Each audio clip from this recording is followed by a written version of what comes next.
Good morning. നമ്മൾ ഇന്ന് അടുത്ത സെഷനിലേക്ക് പോവുകയാണ്. ഇന്ന് നമ്മൾ നോക്കാൻ പോകുന്നത് ഡൈല്യൂട്ടഡ് ഏർണിംഗ്സ് പെർ ഷെയർ. കഴിഞ്ഞ ക്ലാസ്സിൽ നമ്മൾ നോക്കിയത് ബേസിക് ഏർണിംഗ്സ് പെർ ഷെയർ ആണ്. ഡൈല്യൂട്ടഡ് ഏർണിംഗ്സ് പെർ ഷെയർ അല്ലെങ്കിൽ DEPS എപ്പോഴാണ് ആവശ്യം എന്ന് വെച്ച് കഴിഞ്ഞാൽ ഒരു കമ്പനിയുടെ ക്യാപിറ്റൽ സ്ട്രക്ചറിൽ പൊട്ടൻഷ്യൽ ഓർഡിനറി ഷെയർസ് അല്ലെങ്കിൽ പൊട്ടൻഷ്യൽ ഇക്വിറ്റി ഷെയർസ് ഉണ്ടാകുമ്പോഴാണ് ഡൈല്യൂട്ടഡ് EPSൻ്റെ കാൽക്കുലേഷൻ ആവശ്യമായിട്ട് വരുന്നത്. അപ്പോൾ എന്താണ് ഈ പൊട്ടൻഷ്യൽ ഓർഡിനറി ഷെയർസ് അല്ലെങ്കിൽ പൊട്ടൻഷ്യൽ ഇക്വിറ്റി ഷെയർസ് എന്ന് പറയുന്നത്? ചില ഇൻസ്ട്രുമെൻറ്റ്സ് ഉണ്ട്, ചില ഫിനാൻഷ്യൽ ഇൻസ്ട്രുമെൻറ്റ്സ് ഉണ്ട്, കൺവെർട്ടിബിൾ ആയിരിക്കും. അതായത് ഇക്വിറ്റി ഷെയർസ് ആയിട്ട് ഭാവിയിൽ കൺവേർട്ട് ചെയ്യാൻ പറ്റും. എക്സാമ്പിൾ പറയുകയാണെങ്കിൽ convertible debentures, convertible preference shares, options, warrants etcetera. Okay, അപ്പോൾ ഇങ്ങനെ കൺവേർട്ട് ചെയ്യാൻ, അതായത് ഭാവിയിൽ ഇക്വിറ്റി ഷെയർസ് അല്ലെങ്കിൽ ഓർഡിനറി ഷെയർസ് ആയിട്ട് കൺവേർട്ട് ചെയ്യാൻ പറ്റുന്ന ഫിനാൻഷ്യൽ ഇൻസ്ട്രുമെൻസിനാണ് നമ്മൾ എന്ത് പറയുക, പൊട്ടൻഷ്യൽ ഓർഡിനറി ഷെയർസ്. അപ്പോൾ ഈ പൊട്ടൻഷ്യൽ ഓർഡിനറി ഷെയർസ് ഒരു കമ്പനിയുടെ അല്ലെങ്കിൽ ഒരു ബിസിനസ്സിൻ്റെ ക്യാപിറ്റൽ സ്ട്രക്ചറിലാണെങ്കിൽ നമുക്ക് ഡൈല്യൂട്ടഡ് EPS കാൽക്കുലേറ്റ് ചെയ്യേണ്ടി വരും. അപ്പോൾ ഡൈല്യൂട്ടഡ് EPS കാൽക്കുലേറ്റ് ചെയ്യുന്ന ഒരു ഫോർമുല ഉണ്ട്, profit or loss attributable to ordinary share holders after adjustment. ഒരു ചെറിയ അഡ്ജസ്റ്റ്മെൻറ്റിന് ശേഷം. അത് എന്ത് അഡ്ജസ്റ്റ്മെൻ്റ് ആണെന്ന് നമുക്ക് വഴിയെ നോക്കാം. അപ്പോൾ നിങ്ങൾ ബേസിക് EPS പഠിച്ചപ്പോൾ ഇത് തന്നെ പഠിച്ചാൽ നെറ്റ് പ്രോഫിറ്റ് അല്ലെങ്കിൽ net loss available to ordinary share holders. പക്ഷേ അതിൽ ആഫ്റ്റർ അഡ്ജസ്റ്റ്മെൻറ്റ് എന്ന് പറയുന്നൊരു വേർഡ് ഉണ്ടായില്ല. ഇവിടെ profit or loss attributable to ordinary shares after adjustment, അതാണ് നമ്മുടെ ന്യൂമറേറ്റർ എന്ന് പറയുന്നത്. ഇനി ഡിനോമിനേറ്റർ ആയിട്ട് average number of weighted ordinary shares outstanding during the period assuming the conversion of diluted potential ordinary shares. അതായത് ഇവിടെയും average number of weighted ordinary shares outstanding തന്നെയാണ്, പക്ഷേ അസ്യൂമിംഗ് കൺവേർഷൻ, അതായത് കൺവേർഷൻ നടന്നു അസ്യൂം ചെയ്തതിന് ശേഷമുള്ള ഷെയർസ് എത്രയാണോ അതാണ് നമ്മൾ ഡിനോമിനേറ്റർ ആയിട്ട് ഇവിടെ എടുക്കേണ്ടത്. അപ്പോൾ profit or loss attributable to ordinary share holders after adjustment എങ്ങനെ കാൽക്കുലേറ്റ് ചെയ്യാന്ന് വെച്ച് കഴിഞ്ഞാൽ, ആദ്യത്തെ സ്റ്റെപ്പിൽ compute profit or loss after tax for the period. After tax profit or loss calculate ചെയ്യുക. അത് ആർക്ക് ആട്രിബ്യൂട്ടബിൾ ആയിട്ടുള്ള ഓർഡിനറി ഷെയർ ഹോൾഡേഴ്സ് അല്ലെങ്കിൽ ഇക്വിറ്റി ഷെയർ ഹോൾഡേഴ്സിന് ആട്രിബ്യൂട്ടബിൾ ആയിട്ടുള്ള പ്രോഫിറ്റ് ആഫ്റ്റർ ടാക്സ് കാൽക്കുലേറ്റ് ചെയ്യുക. കൂടാതെ അതിൻ്റെ ഒപ്പം എന്ത് ആഡ് ചെയ്യണം, ഇനി പൊട്ടൻഷ്യൽ ഓർഡിനറി ഷെയർസ് എന്ന് പറയുന്നത് കൺവെർട്ടിബിൾ പ്രിഫറൻസ് ഷെയർസ് ആണെങ്കിൽ അതിൻ്റെ ഒപ്പം ഡിവിഡൻഡ് ആഡ് ചെയ്യണം. ഓക്കെ, ആ convertible preference share പോർഷൻ്റെ dividend add ചെയ്യണം. ഇനി പൊട്ടൻഷ്യൽ ഓർഡിനറി ഷെയർ എന്ന് പറഞ്ഞു കഴിഞ്ഞാൽ ഡിബഞ്ചറോ അല്ലെങ്കിൽ fixed interest bearing financial instruments ആണെങ്കിൽ അതിൻ്റെ ഒപ്പം ഇൻട്രസ്റ്റ് നെറ്റ് ഓഫ് ടാക്സ്, അതായത് ടാക്സ് കഴിഞ്ഞിട്ടുള്ള ഇൻട്രസ്റ്റ് പോർഷൻ ആഡ് ചെയ്യണം. ഡിബഞ്ചറിൻ്റെ ഇൻട്രസ്റ്റ് പോർഷൻ ടാക്സ് കഴിഞ്ഞതിന് ശേഷമുള്ള ഇൻട്രസ്റ്റ് പോർഷൻ ആഡ് ചെയ്യണം. പ്രിഫറൻസ് ഷെയർസ് ആണെങ്കിൽ ഡിവിഡൻഡ്, ഇൻട്രസ്റ്റ് ബെയറിംഗ് ഇൻസ്ട്രുമെൻറ്റ്സ് ആണെങ്കിൽ ഇൻട്രസ്റ്റ്. ഇനി രണ്ടും ഉണ്ടെങ്കിൽ ഡിവിഡൻറ്റും ആഡ് ചെയ്യണം, ഇൻട്രസ്റ്റും ആഡ് ചെയ്യണം. അതിൻ്റെ കൂടെ ചില ഇൻകം എക്സ്പെൻസസ്, അത് ഈ കൺവേർഷൻ മുഖം ഉണ്ടാകുന്നതുകൊണ്ട് ചില ഇൻകംസും എക്സ്പെൻസും വരും. അത് ഒന്നില്ലെങ്കിൽ ആഡ് ചെയ്യണം, സബ്ട്രാക്ട് ചെയ്യണം. അതെപ്പോഴൊക്കെയാണ് നമുക്ക് നോക്കാം. അപ്പോൾ ഈ 4 സ്റ്റെപ്പാണ് എന്ത് കാൽക്കുലേറ്റ് ചെയ്യാൻ profit or loss attributable to ordinary share holders after adjustment എന്ന് പറയുന്നത്. ആദ്യം profit and loss after tax calculate ചെയ്യുക, അതിൻ്റെ ഒപ്പം ഡിവിഡൻഡ് ആഡ് ചെയ്യുക, interest fixed interest bearing securities ആണെങ്കിൽ അത് ഇൻട്രസ്റ്റ് ആഡ് ചെയ്യാം. കൂടാതെ ഇൻകം ആൻഡ് എക്സ്പെൻസസ് ഒന്നില്ലെങ്കിൽ ആഡ് സബ്ട്രാക്റ്റിങ് ചെയ്യുക. അത് കൺവേർഷന് സംഭവിക്കുന്നതുകൊണ്ടുണ്ടാകുന്ന ഇൻകം അല്ലെങ്കിൽ എക്സ്പെൻസിനെയാണ് അവിടെ ആഡോ സബ്ട്രാക്റ്റോ ചെയ്യേണ്ടത്. ഇനി ഡിനോമിനേറ്റർ കാൽക്കുലേറ്റ് ചെയ്യാൻ computation of average number of weighted ordinary shares outstanding during the period. നമ്മുടെ ഡിനോമിനേറ്ററിന് 2 സ്റ്റെപ്പാണ്. ഒന്നാമത്തെ existing number of shares outstanding calculate ചെയ്യുക. അത് നിങ്ങൾക്ക് അറിയാൻ പറ്റും, ക്വസ്റ്റ്യനിൽ തന്നിട്ടുണ്ടാവും ഇത്ര ഷെയർസ് ഔട്ട്സ്റ്റാൻഡിംഗ് ആണെന്ന് പറഞ്ഞാൽ അത് കാൽക്കുലേറ്റ് ചെയ്യുക. അതിൻ്റെ ഒപ്പം ഈ പൊട്ടൻഷ്യൽ ഓർഡിനറി ഷെയർസ് കൺവേർട്ട് ചെയ്ത് കഴിയുമ്പോൾ എത്ര ഷെയർസ് ഉണ്ടാവും, ഈക്വലൻറ്റ് ഷെയർസ് ആയിരിക്കും, അതിൻ്റെ weighted average number. Weighted average number എന്ന് പറഞ്ഞാൽ നമ്മൾ കഴിഞ്ഞ ക്ലാസ്സിൽ പറഞ്ഞു ഡേറ്റ് ബേസ് ചെയ്താണ് അല്ലേ. അപ്പോൾ ആ ഡേറ്റ് വെയിറ്റ് ആയിട്ട് എടുത്തിട്ട് കൺവേർഷൻ കഴിയുമ്പോൾ എത്ര ഷെയർസ് ഉണ്ടോ അത് മൾട്ടിപ്ലൈ ചെയ്യുക, അതും കൂടി ആഡ് ചെയ്യുക. അതായത് സ്റ്റെപ്പ് 1ൻ്റെ ഒപ്പം ഈ weighted average number of ordinary shares after conversion കൂടി ആഡ് ചെയ്യുക. നമുക്ക് പ്രോബ്ലം ചെയ്യുമ്പോൾ ഇത്തിരി കൂടി ക്ലാരിറ്റി വരും. അപ്പോൾ നമുക്കൊരു ഇല്ലസ്ട്രേഷൻ നോക്കാം. ഇല്ലസ്ട്രേഷനിൽ പറയുന്നത് as on 1/4/2018 A company has outstanding 10 lakh shares of 100 each. On 1/7/2018 the company issued ₹2 lakh 10% convertible debentures. The profit for the year ended 31st March 2019 is calculated at ₹2 lakh. As per the terms of conversion, 110 shares are to be issued for every 100 debentures. 100 ഡിബഞ്ചറിന് 110 shares. കൺവേർഷൻ്റെ term എന്ന് പറഞ്ഞു കഴിഞ്ഞാൽ 100 debenture hold ചെയ്യുന്ന ആൾക്ക് 110 share കൊടുക്കണം. Assume A tax rate of 30%. Compute basic EPS and diluted EPS. Basic EPS profit available to ordinary shareholders divided by weighted average number of ordinary shares outstanding. അപ്പോൾ ഇവിടെ profit available to equity shareholders എത്രയാണ് 2 lakh തന്നിട്ടുണ്ട്. 2 lakh numerator ആയിട്ട് എടുത്തു, denominator weighted average number അതും തന്നിട്ടുണ്ട് 10 lakh. അപ്പോൾ 2 lakh divided by 10 lakh is 0.20. അതാണ് ബേസിക് EPS. ഇനി ഡൈലൂട്ടഡ് EPS ആണ് നമ്മൾ കാണേണ്ടത്. ഡൈലൂട്ടഡ് EPS എന്ന് പറഞ്ഞു കഴിഞ്ഞാൽ ന്യൂമറേറ്റർ ആയിട്ട് profit available to ordinary share holders after adjustment ആണ്. ആ അഡ്ജസ്റ്റ്മെന്റ് എങ്ങനെയാണെന്ന് നമ്മൾ നോക്കുന്നത്. അപ്പോൾ പ്രോഫിറ്റ് എടുക്കുക, പ്രോഫിറ്റ് ആഫ്റ്റർ ടാക്സ്. സ്റ്റെപ്പ് 1 എന്ന് പറഞ്ഞാൽ പ്രോഫിറ്റ് ആഫ്റ്റർ ടാക്സ് ഇവിടെ തന്നിട്ടുണ്ട് 2 lakh. അതിൻ്റെ ഒപ്പം ഇവിടെ ഡിബഞ്ചേഴ്സ് ആണ്, അതായത് ഇൻട്രസ്റ്റ് ബെയറിംഗ് സെക്യൂരിറ്റീസ് ആണ് പൊട്ടൻഷ്യൽ ഓർഡിനറി ഷെയർസ് എന്ന് പറയുന്നത്. അപ്പോൾ നമുക്ക് ഡിബഞ്ചറിന് ഇൻട്രസ്റ്റ് വരിക. ഇവിടെ പ്രിഫറൻസ് ഷെയർസ് ആയിരുന്നെങ്കിൽ എന്ത് വന്നാൽ ഡിവിഡൻഡ് വന്നാൽ. അപ്പോൾ ഇവിടെ ഇൻട്രസ്റ്റ് കാൽക്കുലേറ്റ് ചെയ്തിട്ട് അത് ആഡ് ചെയ്യുക. ഇൻട്രസ്റ്റ് കാൽക്കുലേറ്റ് ചെയ്യുമ്പോൾ ആ ടാക്സ് എഫക്റ്റും കൂടി അഡ്ജസ്റ്റ് ചെയ്തിട്ട് വേണം നമ്മൾ ഇൻട്രസ്റ്റ് കാൽക്കുലേറ്റ് ചെയ്യാൻ. അപ്പോൾ ആദ്യത്തെ സ്റ്റെപ്പ് പ്രോഫിറ്റ് ആഫ്റ്റർ ടാക്സ് എടുക്കുക 2 lakh. ഇനി interest, add interest on debentures 2 lakh into 10% ആണ് ഇൻട്രസ്റ്റ് അല്ലേ. അപ്പോൾ 2 lakh ഇൻറ്റു 10%. ഇനി എന്നാ ഡിബഞ്ചർ ഇഷ്യൂ ചെയ്ത് 1/7/2018. അപ്പോൾ ഇയർ എൻഡ് എന്ന് പറഞ്ഞാൽ 31st March 2019. അപ്പോൾ 1/7/2018 to 31st March 2019 എന്ന് പറഞ്ഞാൽ എത്ര മാസം ഉണ്ടാവും? 9 മാസം ഉണ്ടാവും അല്ലേ. അപ്പോൾ 2 lakh into 10/100 into 9 divided by 12. അപ്പോൾ നമ്മൾക്ക് 9 മാസത്തെ 2 lakh ഡിബഞ്ചേഴ്സിൻ്റെ ഇൻട്രസ്റ്റ് കിട്ടും. അതിനെ എന്തും കൂടി ചെയ്യണം, ടാക്സ് എഫക്റ്റും കൂടി അഡ്ജസ്റ്റ് ചെയ്യണം. അപ്പോൾ ടാക്സ് എന്ന് പറയുന്നത് 30% ആണ്, അതായത് 0.3, 30/100. അപ്പോൾ 30% അല്ലെങ്കിൽ 0.3 ആണ് ടാക്സ്. 1 രൂപയ്ക്ക് 0.3 ടാക്സ് കൊടുക്കണം. അപ്പോൾ ടാക്സ് കഴിഞ്ഞിട്ട് എത്രയായിരിക്കും? 1 രൂപയാണെങ്കിൽ 0.3 എന്ന് പറഞ്ഞാൽ 0.7 ടാക്സ് കഴിഞ്ഞിട്ടുള്ള എമൗണ്ട്. അപ്പോൾ 0.7 കൊണ്ട് മൾട്ടിപ്ലൈ ചെയ്യണം. 1 മൈനസ് 0.3 അതായത് 0.7. അപ്പോൾ 2 lakh ഇൻറ്റു 10/100 ഇൻറ്റു 9/12 എന്ന് പറയുമ്പോൾ 9 മാസത്തെ ഇൻട്രസ്റ്റ് പോർഷൻ കിട്ടും. അതിൽ നിന്ന് ടാക്സ് കഴിച്ചിട്ടുള്ള എമൗണ്ട് അതായത് ഇൻറ്റു 0.7, അപ്പോൾ 10,500 കിട്ടും.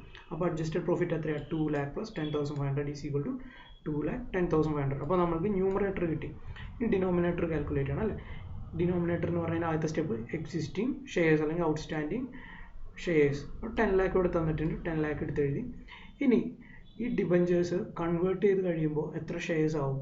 ഇവിടെ 2 lakh 110 ഷെയർസ്, അതായത് 100 ഡിബഞ്ചർ ഹോൾഡ് ചെയ്യുന്ന ആൾക്ക് 110 ഷെയർ വേണമെന്ന്. അപ്പോൾ 2 lakh റുപ്പീസിൻ്റെ ഡിബഞ്ചേഴ്സ് ഉണ്ടെങ്കിൽ 2 lakh ഡിവൈഡഡ് ബൈ 100 ഇൻറ്റു 110, അതായത് 2 lakh ഡിബഞ്ചർ ഹോൾഡ് ചെയ്യുന്ന ആൾക്ക് 100 ഡിബഞ്ചറിന് വെച്ച് 110 ഷെയർ കൊടുക്കണം. അപ്പോൾ 2 lakh ഡിവൈഡഡ് ബൈ 100 ഇൻറ്റു 110.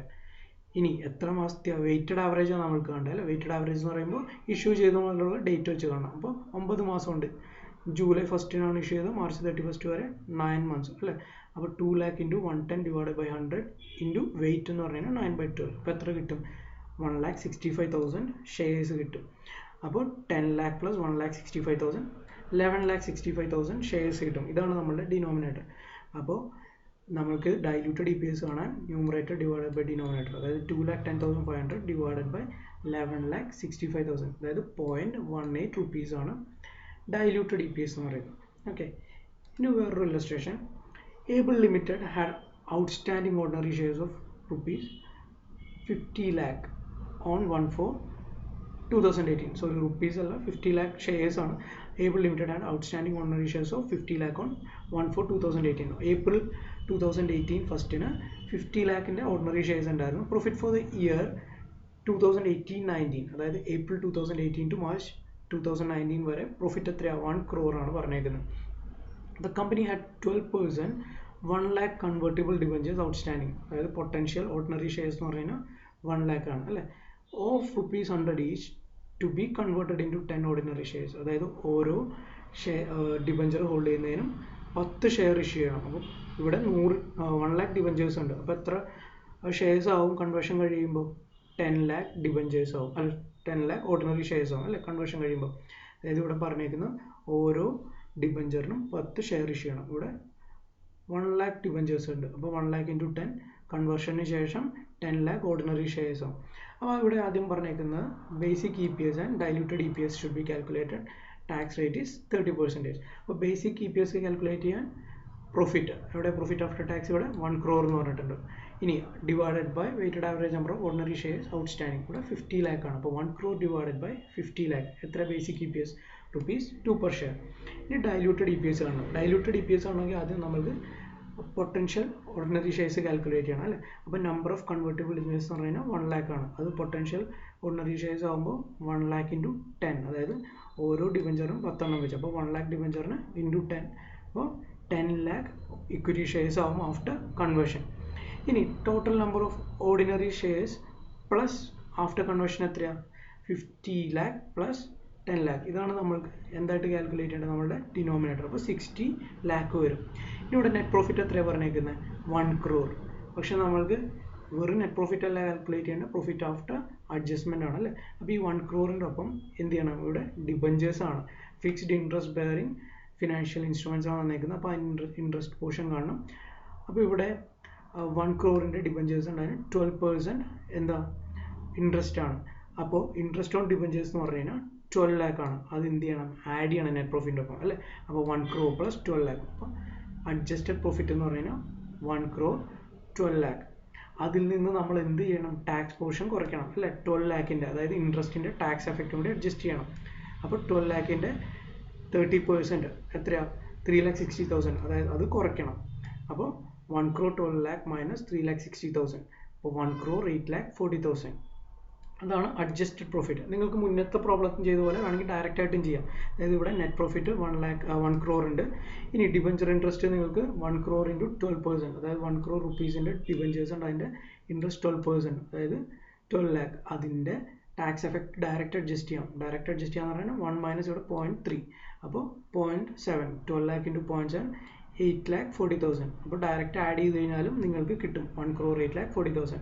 ഇങ്ങനെ ചെയ്യണമെന്നില്ല, നമുക്ക് മുന്നത്തെ പ്രോബ്ലത്തിലെ പോലെ ഇതുപോലെ വേണമെങ്കിൽ ചെയ്യാം. അത് നിങ്ങളുടെ ഇഷ്ടം, അതാണോ നിങ്ങൾക്ക് തോന്നുന്നത് അത് വെച്ച് ചെയ്യാം. അപ്പോൾ അഡ്ജസ്റ്റഡ് പ്രോഫിറ്റ് എത്ര കിട്ടി? 1 crore 8,40,000. നമുക്ക് ന്യൂമറേറ്റർ എത്ര കിട്ടിയായിരുന്നു? 60 lakh ഇവിടെ ഓൾറെഡി കണ്ടുപിടിച്ചു അല്ലേ. അപ്പോൾ diluted EPS is equal to 1 crore 8,40,000 divided by 60 lakh. എത്രയാണ്?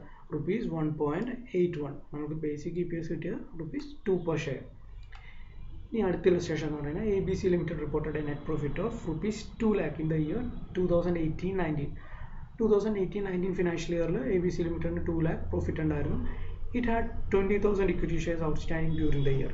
20,000 ഇക്വിറ്റി ഷെയർസ് ഔട്ട്സ്റ്റാൻഡിംഗ് ഉണ്ട്. It had also issued 6% 1,000 convertible preference shares or ₹100 each. അത് പൊട്ടൻഷ്യൽ ഓർഡിനറി ഷെയർസ് എന്ന് പറയുന്നത് 1,000 കൺവെർട്ടിബിൾ പ്രിഫറൻസ് ഷെയർസ് ആണ്. അപ്പോൾ ഇവിടെ എന്താ വരിക? ഇൻട്രസ്റ്റ് അല്ല, ഡിവിഡൻഡ് ആണ്. ഇനി each share convertible into 15 ordinary shares, അതായത് ഒരു കൺവെർട്ടിബിൾ പ്രിഫറൻസ് ഷെയർ ഹോൾഡ് ചെയ്യുന്ന ആൾക്ക് 15 ഓർഡിനറി ഷെയർസ് ഇഷ്യൂ ചെയ്യണം കൺവേർഷൻ്റെ ടൈമിൽ. അതാണ് terms. Assuming a tax rate of 40%, calculate basic EPS and diluted EPS. Basic EPS calculate ചെയ്യാൻ ഇവിടെ നെറ്റ് പ്രോഫിറ്റ് തന്നിട്ടുണ്ട്. Available equity share holders 2 lakh divided by number of equity shares 20,000. 2 lakh divided by 20,000 is ₹10. Basic EPS നമുക്ക് കിട്ടി. ഇനി diluted EPS. അപ്പോൾ diluted EPSൽ number of convertible preference shares 1000 ഉണ്ട്. Number of equity shares on conversion എന്ന് പറഞ്ഞു കഴിഞ്ഞാൽ 15 shares വീതം ഇഷ്യൂ ചെയ്യണം അല്ലേ. അപ്പോൾ 1000 ഇൻറ്റു 15,000 ഇക്വിറ്റി ഷെയർസ് ആവും ആഫ്റ്റർ കൺവേർഷൻ. അപ്പോൾ ടോട്ടൽ എത്ര ഷെയർസ് ആവും? 20,000 ഓൾറെഡി എക്സിസ്റ്റിംഗ് ഉണ്ടായിരുന്നു, പിന്നെ ആഫ്റ്റർ കൺവേർഷൻ 15,000 വരും. അപ്പോൾ ടോട്ടൽ 35,000 വരും. അപ്പോൾ നമ്മളുടെ ഡിനോമിനേറ്റർ കിട്ടി. ഇനി net profit after adjustment. Net profit after adjustment calculate ചെയ്യണമെങ്കിൽ പ്രോഫിറ്റ് ആഫ്റ്റർ ടാക്സ് കാൽക്കുലേറ്റ് എടുക്കുക 2 lakh. അതിൻ്റെ ഒപ്പം ഇവിടെ ഡിവിഡൻഡ് ആഡ് ചെയ്യണം. ഡിവിഡൻഡ് എത്രയാണ്? 1,000 കൺവേർട്ടിബിൾ പ്രിഫറൻസ് ഷെയർസ് ഉണ്ട്, ₹100. അപ്പോൾ 1 lakh പ്രിഫറൻസ് ഷെയർസിൻ്റെ ഡിവിഡൻഡ് കാൽക്കുലേറ്റ് ചെയ്യണം. 6% ആണ് അല്ലേ. അപ്പോൾ 6% ഓഫ് 1 lakh 6,000. അത് ആഡ് ചെയ്യണം. അപ്പോൾ 2 lakh പ്ലസ് 6,000 2 lakh 6,000 കിട്ടും. അതാണ് അഡ്ജസ്റ്റഡ് പ്രോഫിറ്റ്. ഇവിടെ ടാക്സ് പോർഷൻ അഡ്ജസ്റ്റ് ചെയ്തില്ല. നമ്മൾ ഇൻട്രസ്റ്റിൻ്റെ ഇത് കാൽക്കുലേറ്റ് ചെയ്തപ്പോൾ ടാക്സ് പോർഷൻ അഡ്ജസ്റ്റ് ചെയ്തായിരുന്നു. ഇതെന്താണെന്ന് വെച്ച് കഴിഞ്ഞാൽ നമ്മൾ ഡിവിഡൻഡ് എപ്പോഴും പേ ചെയ്യുന്ന ടാക്സ് കൊടുത്തതിന് ശേഷമുള്ള പ്രോഫിറ്റാണ് നമ്മൾ ഡിവിഡൻഡായിട്ട് പ്രിഫറൻസ് ഷെയർ ഹോൾഡേഴ്സ് ആയാലും ഇക്വിറ്റി ഷെയർ ഹോൾഡേഴ്സ് ആയാലും കൊടുക്കുന്നത്. അപ്പോൾ ഓൾറെഡി ടാക്സ് അഡ്ജസ്റ്റഡ് ആയിട്ടുണ്ടാവും. അതേസമയം ഡിബഞ്ചർ ഹോൾഡേഴ്സ് അല്ലെങ്കിൽ fixed interest bearing securities hold ചെയ്യുന്നവർക്കൊക്കെ പ്രോഫിറ്റ് അല്ല കൊടുക്കുന്നത്, ഇൻട്രസ്റ്റ് ആണ് കൊടുക്കുന്നത്. അപ്പോൾ അതും നമ്മളുടെ ടാക്സ് അഡ്ജസ്റ്റ് ചെയ്യുന്നതിന് മുന്നേ ആയിരിക്കും ആ ഒരു ഫിഗർ വരിക. അപ്പോൾ നമ്മൾ അതുകൊണ്ടാണ് ഇൻട്രസ്റ്റ് പോർഷനിൽ ടാക്സ് അഡ്ജസ്റ്റ് ചെയ്യുന്നത്. ഇവിടെ ഇപ്പോൾ ടാക്സ് അഡ്ജസ്റ്റ് ചെയ്യേണ്ടതെന്ന് വെച്ചാൽ ഡിവിഡൻഡ് ആണ്, ഓൾറെഡി ടാക്സ് അഡ്ജസ്റ്റഡ് ആയിരിക്കും. അപ്പോൾ ഇവിടെ അഡ്ജസ്റ്റഡ് പ്രോഫിറ്റ് എത്ര കിട്ടും? 2,06,000. അപ്പോൾ ഡിനോമിനേറ്റർ 2 lakh, ന്യൂമറേറ്റർ 2,06,000 കിട്ടി, ഡിനോമിനേറ്റർ നമുക്ക് 35,000 കിട്ടി. അപ്പോൾ diluted EPS is equal to 2,06,000 whole divided by 35,000. അപ്പോൾ ₹5.89 ആണ് ഡൈല്യൂട്ടഡ് EPS. അപ്പോൾ നിങ്ങൾ formula step profit after adjustment calculate ചെയ്യുന്ന സ്റ്റെപ്പ് നോക്കുക. ഡിനോമിനേറ്ററിൽ weighted average number of shares കണ്ടുപിടിക്കുന്നതിന് സ്റ്റെപ്പ് നോക്കുക. പ്രോബ്ലം ചെയ്ത് നോക്കുക. എന്തെങ്കിലും ഡൗട്ട് ഉണ്ടെങ്കിൽ ചോദിക്കുക. Okay, thank U.